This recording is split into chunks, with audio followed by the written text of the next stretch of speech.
South Tyneside covers an area of about 20 square miles.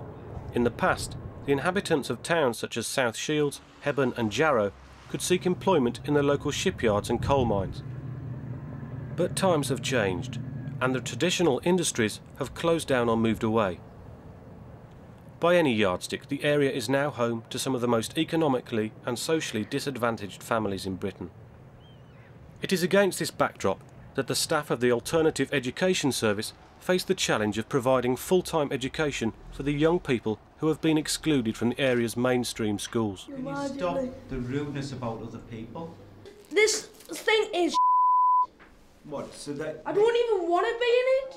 Elizabeth Diamond Centre is a provision run by Alternative Education for pupils who are permanently excluded from school or are in danger of being so that the school might need a referral for a respite place for an agreed length of time. Why should we do it, man?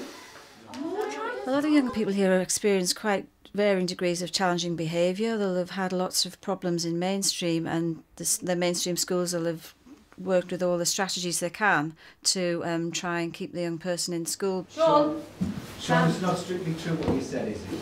Probably starts off as quite low level disruption, but then it escalates. No, well, I don't give a We get young people here who have had lots of incidents of verbal aggression and also physical aggression towards staff or pupils. So what? The children can come in any time from 8:45 for a breakfast club, which is an optional thing. We tend to find that they take up more in the winter than the summer. We see it as a time for socialisation with teachers and support staff. We've got a lot of children here who are from quite vulnerable backgrounds, I think. We try and get them to socially interact on a positive level because a lot of the young people find that a problem. So it's a time to chat. It's a time where it's just quite relaxed. I wasn't really bothered. Then on the first day I was a bit nervous coming and meeting new people and that. And they were all dead canny. What led you to come here then? Because I was misbehaving, not doing the teacher said, keep on running off, being ignorant, and just my behaviour. I used to like school, sometimes I still do. Liam, put your 0 and multiply by 2. 2 2s are... 2 2s are 4. And 2 3s are... 6. And that's your answer. So they are actually very easy. You can do these. Now will you help us? I will. Like most of the teachers, most of the kids, and some of the lessons. Because I have difficulties in maths sometimes, depends on what you're learning. Most of the time I don't know what to do. And then I end up like kicking off and end up getting sent home. You have to like learn to control your anger, control like your behaviour. And once you've done that and improved it, then you can get back into mainstream school and start all over again, really. That's what I do. Today? And all that, have you? Oh, that's really good, isn't it? So how's your report been since you've come back? All 10s. All 10s? 1 9 on work. Right, so you're doing really well and you're making a big effort, aren't you, after your few difficulties that you had last week, yeah? I'm excited, really, because when I go to mainstream, I can like, go into a proper class with my level people. And it'll be like normal again. Banquo dies, Fleance lives, Banquo's ghost appears. A bloody captain gave King Duncan the news about the battle. Wait and see that one's in the right place. It's just a very caring place for the children. I mean, my aim certainly is to make the children feel as safe as possible when they're here, to try and help them to achieve as much as they possibly can. I mean, we have some children who really struggle with basic literacy, reading, writing skills, and it's trying to find ways for them to access materials without sort of making them feel in any way inferior to the other pupils, because our pupils can be quite nasty towards each other if they perceive a weakness. So that would go after that one, wouldn't it? So you could stick it there, couldn't you? What? That the sun's run away. So that's what happens there. So that's number 5. Which one have you got? Banquo and Macbeth Meet the Witches? Yeah. Tell everybody again what you just said. Which one was it? Macbeth and Banquo Meet the Witches. Well done. The bloody captain gives King Duncan the news about the battle. Right. Looking at the list on the right-hand side, what do you think is going to be the third thing that happens? It took me a long time to become a teacher. I actually worked in advertising for a while. Left, had a family, raised my family. And it was just picking back up again on sort of a childhood ambition, really. I come from mainstream. I've been in mainstream for 6 years. Wasn't really too sure what to expect when I came here, but the contrast is unbelievable. Mrs. The fourth one, is this a dagger I see before me? So the fourth one's are? Yeah. The first one? So working in pairs. The witches appear. Or working by yourself. I don't know what the witches are. It was just an absolute madhouse. I couldn't believe what I'd come into at first. And I mean, really, we only had a couple of days that first week. And I was like, oh my goodness, what on earth is this? The next week I came in and I thought, I've got to get through 5 more. Got to the end of the 5 days and I thought, I just absolutely love this. This is where I should be. And I've never looked back since. Never looked back, just, you know, I love being here. I'm very lucky in the fact that the sport workers I have with me are excellent. We have a great deal of empathy towards each other. We can pick up on, you know, just small signals that we give each other if we think there's a situation arising. Compassion. Compassion is extremely important. These children come from backgrounds you could hardly imagine. You wouldn't want to imagine. And we need to be here to be a safe place for them. The Alternative Education Service consists of 5 separate centres. Carol Marchant is head of all 5. And I'm going to ask Mrs. Holmes to have a home visit and speak to your mum about your back injury. It's the ability to be able to think on your feet within a second. You brought this about yourself. And if you're climbing on furniture and up a height, you can't have that much of a problem with your back. I spend some time on each of the sites each week, and I have a senior member of staff who is in charge of that particular site, who I work through. I intervene on different levels. We may have a difficult group, for example, in Year 9, and I would be involved in, with her, having parental interviews, speaking to the young people concerned. Well, we have a timeout room. What we try and do is try and look at each individual child and what we would do if there's a problem. There's lots of issues that we sometimes have to take into consideration. You know, there may have been a problem at home, there may be something quite major in that young person's life that really we have to look at it and maybe have some leniency at some points, you know, because I say they do experience quite difficult times, you know, out of school and in school. You're going to go back in the lesson and do what? You know, whatever Miss wants to do. Right, whatever Mrs. Johnson wants you to do.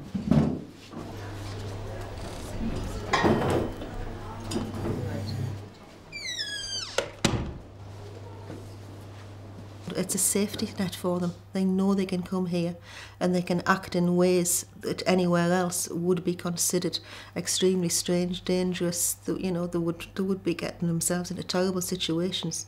But they know they can come here and use us as a kicking off point. And we will tolerate it to a certain extent. I mean, obviously there's boundaries which the children know about. But we provide that for them, which I think is really important in their lives because they don't have it. You know, it's not something they particularly have. Work. Stand up. Stand up. No, it can be anyway. Well done. Anything else? I'm David Telford. I'm reintegration teacher for Alternative Education Service. I'm also coordinator for design technology throughout the service. I would say that we have quite a good impact on the young people because, I mean, we have reintegrated quite a few young people recently into mainstream schools, and so far we have had none back. What's that? French and that will language, yeah, language lessons. Do you get French? No. They find the problems for themselves, and we use that as a stepping stone for the individual work we do with each young person. We try and operate a reintegration group. It doesn't always work because the population keeps changing, the group dynamics keep changing. If you were going into school this is, Yeah. From there, we try to identify lessons they are most comfortable in and target those days for the young person to start the reintegration process. We try and not only look for academic achievement, but we try and look for the whole person and try and help that person reach their full potential. We are struggling because we don't have any purpose-built classrooms, so we sort of adapt and apply with it where we can. Just that one small success where the young person really shines, and it's a boost to us, and it does make it well worthwhile. Everyone has to take some responsibility. Everyone. You can only take your responsibility for the bits of behaviour you came up with. You can't, I'm not going to say take responsibility for somebody else's. It's your own. It's focusing on yourself a little bit. Types of behaviours could be refusing to work, not cooperating, which we deal with very, very strongly. One of the things that we expect is respect, because I think the staff do try and give respect to the children and the young people here, and we do try our very best to put that message across quite clearly, because if we have respect, and they gain respect, they get respect, and vice versa. Why should I, man? Why get 2 points, right? We've had incidents of physical aggression towards staff, lots of verbal abuse. You're not acceptable. That's probably the highest sort of thing that we have to deal with. And just refusing to follow instructions. You know the lunchtime rules. What? Sit on a table, don't talk. Behave appropriately. What? Laughing. I've always got one ear sort of on what I'm doing and one ear on sort of the outside. So if I hear some level of noise which is not usual, then I'll sort of go out and I'll just maybe listen, and if I think I need to intervene, then I will go into the classroom. Doesn't make it right, does it, that you retaliate? Because you're the one who's out here now, aren't you? Right.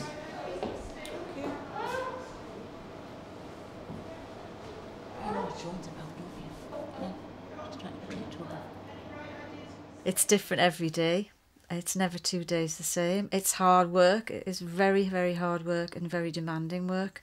And, at the end of term, you go home or at the end of the week, you are physically drained. Let's focus on your own behaviour. Keep yourselves out of trouble. If somebody else has done something, let them cop the blame. And then might do it bad. And then so I'll only be in this group, right? So I'll only be in this group. I try and listen to them as much as possible. Yes, sometimes the volume gets in the way of the words which are being said. But yeah, if we can listen to them and find the underlying problems rather than the behaviours they're displaying, then we have a chance of moving on from there. Education is seen as an important weapon in turning round the fortunes of the South Tyneside area, and the Alternative Education Service plays its own part. The Perth Green Pupil Referral Unit provides full-time education, both academic and vocational, for permanently excluded pupils aged 14 to 16. Many of them will finish their compulsory education here. I'm Sue Wallace. I am the Deputy Head of the Alternative Education Service for South Tyneside and Head of the Perth Green Key Stage 4 unit. On our last Ofsted, I was asked by the lead Ofsted member if I had a wish list, what would I wish for? And the first thing at the time I said I would wish for a classroom. I'd kill for a classroom. We have only 3 classrooms and they're not adequate as they are, and 6 teaching groups. So timetabling is a nightmare, and we actually don't see the young people as often as we would hope to. Historically, I was an RE teacher, head of RE in Tilbury, got divorced, came back into the North East, and was on supply, and someone who'd been sent on contract supply couldn't handle the bad language in a pupil referral unit, and I went to take over, and that was in 1987, and I've been in pupil referral units ever since.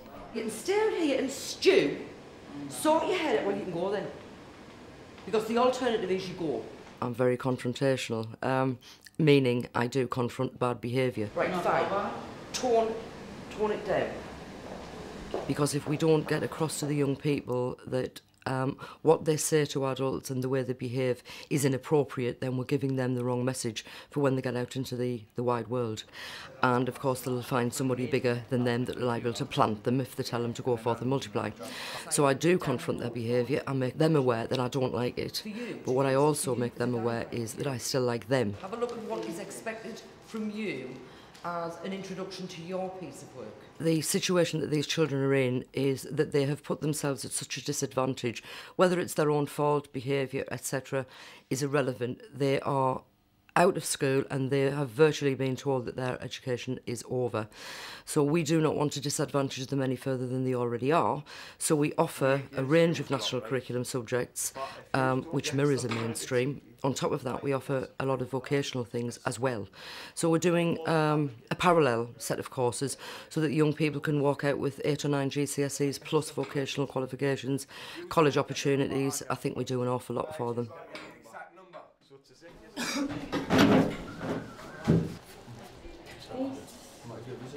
Just to remind you what you're doing, if you look further down at the taskers, you need to compare 2 forms of media.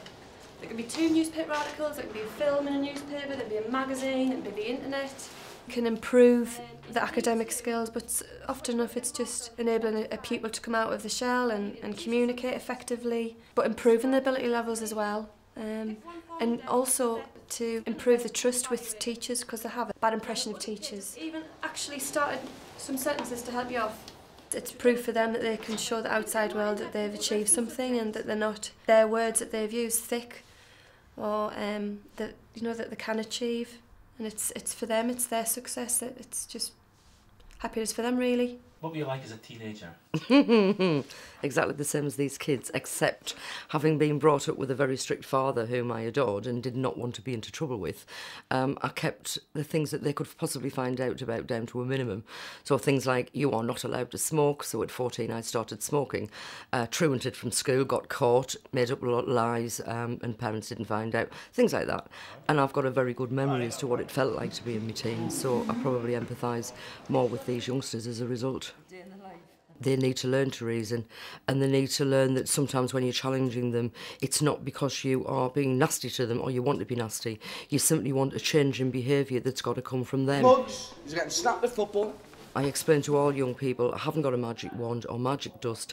I cannot make them do anything. I can't make them work, I can't make them behave. But if we can get across to them that the behaviour brings its own rewards, as in good behaviour brings rewards, then it's negotiation that way. Have PE on 2 afternoons a week for different year groups. They're able to get rid of some of their excessive energy, and because they're actually being involved in PE with the staff themselves, so the staff are doing the same as they do, it gives them a completely different perspective than just to have somebody blowing your whistle and telling them what to do. When the young person is referred or permanently excluded from the school, they come with their parent to meet myself. They know they're welcome at any time, there's no appointments need to be made, and they actually appreciate that, and they call us by first names, and well, it's really nice. I like the aspect of being involved with the parents as well as the young people.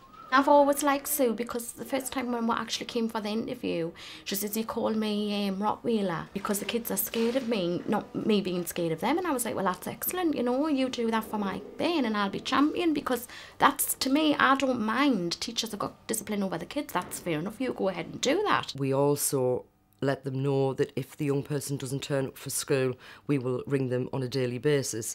That way the young person realises that they can't play truant. I mean, he's already got one of the vocational qualifications, because you remember when he was doing that catering, the photographs and everything of that. Yeah. In fact, the chair of our management committee still talks about the day when that lovely lad, who must have been trained as a waiter, going round with a cloth over his arm, with a little notepad and whatever, he was an absolute star. If things are going well, we also contact parents, because I think it's time that the parents heard that the young person's done something good, as opposed to the constant haranguing they've experienced in the past.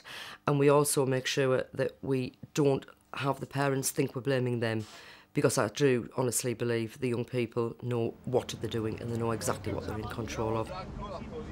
As part of their GCSE citizenship project, the Perth Green pupils have been making owl boxes at South Tyneside College.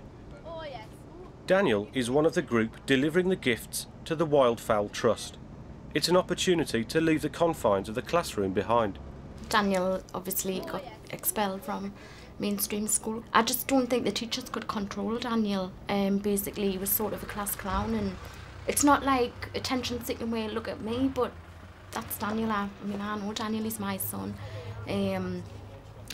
But like I say, Sue's got no problems with him, and none of the teachers have. But it's such a lovely son, the perfect son I could ever want, you know.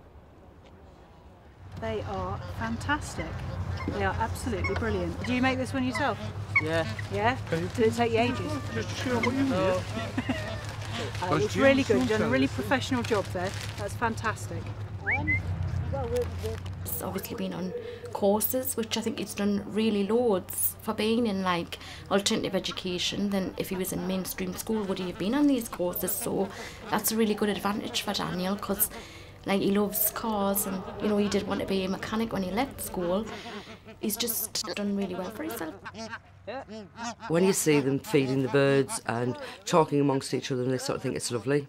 You see a different side to them and a much more relaxed and human side than you normally see in a classroom. So I think that sort of activity is really important. My name is Kerry Brash and I work for the Alternative Education Service as a Pupil Inclusion Officer. Basically, if there's an issue with a pupil's behaviour or if there's an issue with their attendance, I'll go out, I'll do the home visits. If it's been disclosed to me that a child is constantly losing their temper or that they're being distracted very easily when they're in lessons, then I'll look at what agencies I can get involved to support them.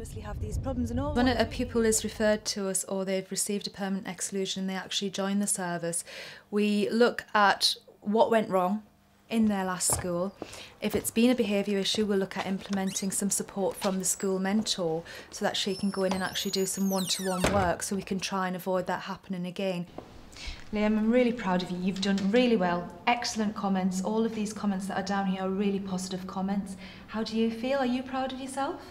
Well, I've learned to work well, keep my head down, not getting distracted by other pupils. I'm learning to control my anger. Excellent.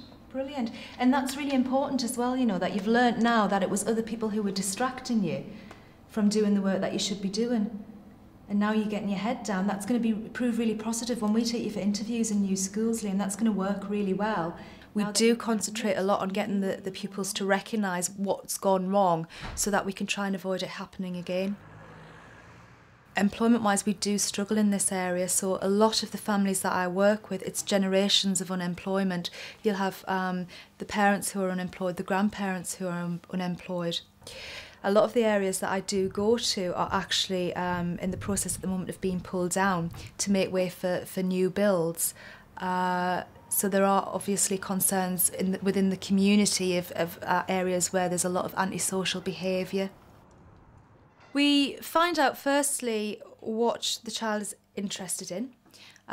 We look at pupils' interests, occupational areas of interest that they might want to do when they leave school, and we'll look around and work with training providers if we can to try and get the young people engaged in some positive activities. A lot of the pupils that we have don't cope very well in a classroom environment. They're much better when they're actually working doing hands-on activities, practical type activities. Kerry's work with a number of local training agencies such as Kilkenny, the We Motor Mission, aimed at developing young people's practical skills in a working environment, has produced a major breakthrough with many of the pupils. A lot of the pupils that we work with have very limited social skills and team building skills, and what we really need to do is to be able to get them to work together. And one of the reasons that we use Kilkenny is it's away from the school environment. The pupils are actually doing hands-on practical activities. So they're learning, you know, the basics of practical mechanics, but from that they're also learning how to work with each other, how to interact, how to communicate effectively, and also how to act responsibly if you're expecting to be listened to. Used to on a car, used to on engine. Right. The young people are actually taught in a total different way to what you would maybe experience in a classroom environment. It's not something like we're your friends, but it's more that we're going to treat you as an adult, and to be treated as an adult, you've got to respect us. One group will work on one side of the car, one group will work on the other side of the car. They're constantly doing different things. It isn't just about you stand here and watch me take a tyre off. It's you get in there and get them tyres off, and you get your head under there and get in and get that engine out. They're being kept busy, they're being kept occupied, and it seems to work really well. They really do need to do practical activities. They're not the kind of children who are going to succeed if they just sit reading things out of a book all the time. It's vitally important. You've got I thought it was great, actually. I've always wanted to do something like that.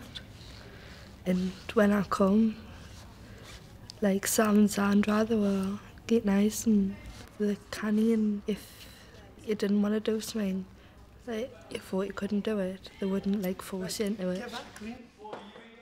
We found that a lot of our pupils, because they're so keen to go and do the practical mechanics, have actually worked really hard to make sure that they're in school on time, they're in school on the days they're supposed to be, and that their behaviours have improved. We get a lot of positive feedback from the pupils who have actually been on the project. A lot of things that they come back with is that they've enjoyed the fact they're not in school. They're in a garage and they're actually working away from the school environment.